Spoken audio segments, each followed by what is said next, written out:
ಇನ್ನು ಆಕಾಶ್ ಕ್ಷಿಪಣಿ ರಕ್ಷಣಾ ವ್ಯವಸ್ಥೆ, ಆಕಾಶ್ ತೀರ್, ಇದು S-400ನ ಚೀಪರ್ ವರ್ಷನ್ನು ಅಂದ್ಕೊಳ್ಳಿ. S-400 ಒಂದು ಮಿಸೈಲ್ಗೆ 18 ಕೋಟಿ ಆದರೆ ಇದಕ್ಕೊಂದು 40-50 ಲಕ್ಷದಲ್ಲಿ ಒಂದು ಮಿಸೈಲ್ ಹಾರಿಸ್ತಾರೋ ಏನೋ. 25 ಕಿಲೋಮೀಟರ್ ದೂರದ ತನಕದ ಗುರಿಯನ್ನು ಇದು ಹೊಡೆದು ಹಾಕಬಲ್ಲದು. S-400 400 ಕಿಲೋಮೀಟರ್ ದೂರದ ಗುರಿಯನ್ನು ಹೊಡೆಯುತ್ತೆ, ಇದು 25 ಕಿಲೋಮೀಟ್ರ್. 80 ಕಿಲೋಮೀಟರ್ ದೂರದ ಗುರಿಯನ್ನು ಹೊಡೆದು ಹಾಕಬಲ್ಲಂಥ ಆಕಾಶ್ ತೀರ್ನ ಡೆವಲಪ್ಮೆಂಟ್ ಈಗ ನಡೀತಾ ಇದೆ.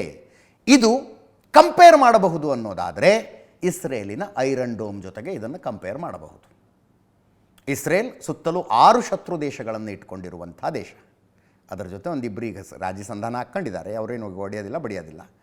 ಆದರೂ ಕೂಡ ಯಾವ ದೇಶದಿಂದ, ಗಾಜಾ ಸ್ಟ್ರಿಪ್ ದೇಶ ಅಲ್ಲ, ಭಯೋತ್ಪಾದಕರ ನೆಲೆ, ಅಲ್ಲಿಂದ ಬಂದರೂ ಐರನ್ ಡೋಮ್ ಇಟ್ಕೊಂಡು ಕ್ಷಿಪಣಿಗಳನ್ನು ಆಕಾಶದಲ್ಲೇ ಹೊಡೆದು ಹಾಕ್ತಾರೆ. 85% ಅಕ್ಯುರೆಸಿ ಇದೆ ಐರನ್ ಡೋಮದು.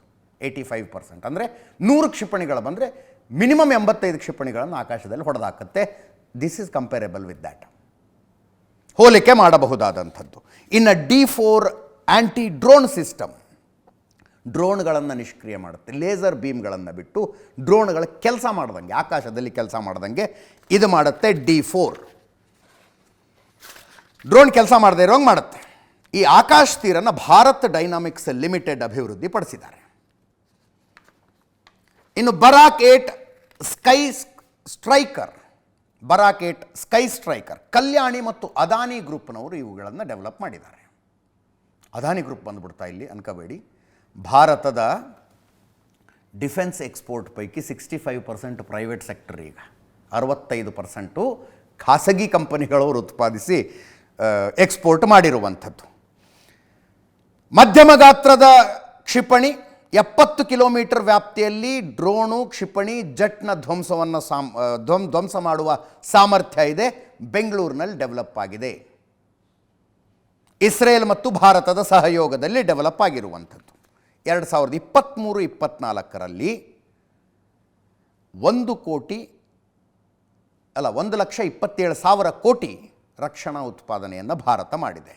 2014ರಲ್ಲಿ ಇದು 46,000 ಕೋಟಿ ಇತ್ತು. 46,000 ಕೋಟಿಯಿಂದ 1,27,000 ಕೋಟಿಗೆ ರಕ್ಷಣಾ ಉತ್ಪಾದನೆ ಜಾಸ್ತಿ ಆಗಿದೆ. 174% ಹೆಚ್ಚಾಗಿರುವಂಥದ್ದು. 2024-25 ಈ ವರ್ಷ ಅದನ್ನು 1,60,000 ಕೋಟಿಗೆ ತಗೊಂಡೋಗೋ ಗುರಿ ಇದೆ. 2029ಕ್ಕೆ 3 ಲಕ್ಷ ಕೋಟಿಯ ರಕ್ಷಣಾ ಉತ್ಪಾದನೆಯನ್ನು ಮಾಡುವ ಗುರಿಯನ್ನು ಭಾರತ ಹೊಂದಿದೆ. 3 ಲಕ್ಷ ಕೋಟಿ. ಇನ್ನು ಶಸ್ತ್ರಾಸ್ತ್ರಗಳ ರಫ್ತಿನ ವಿಷಯಕ್ಕೆ ಬಂದರೆ ನಿಮಗೆ ಆ ಹ್ಯೂಜ್ ಲೀಪ್ ಗೊತ್ತಾಗುತ್ತೆ.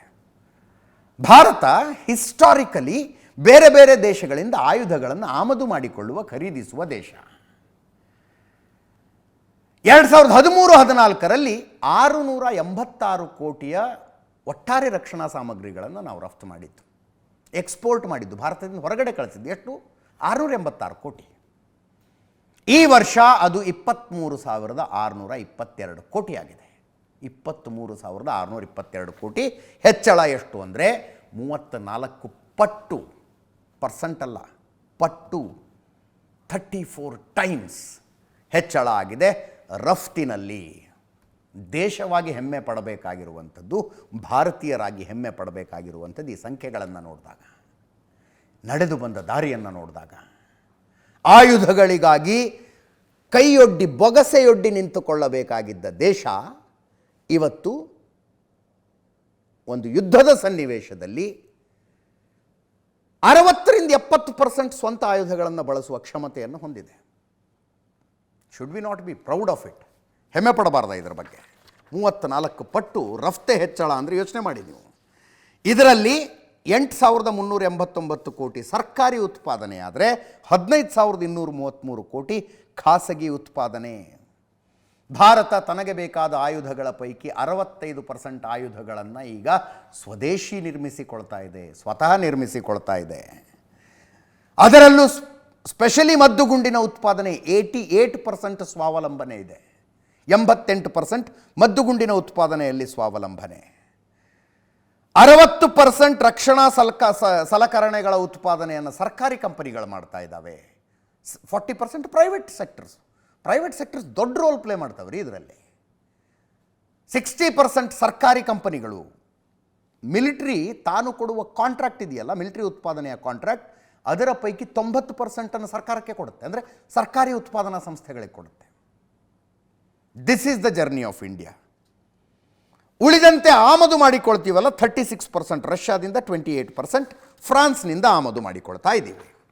ಮೇಕ್ ಇನ್ ಇಂಡಿಯಾ ಏನಾಯಿತು, ಆತ್ಮನಿರ್ಭರ ಭಾರತ ಏನಾಯಿತು ಅಂದರೆ ಹಿಂಗಾಗಿದೆ ನೋಡಿ.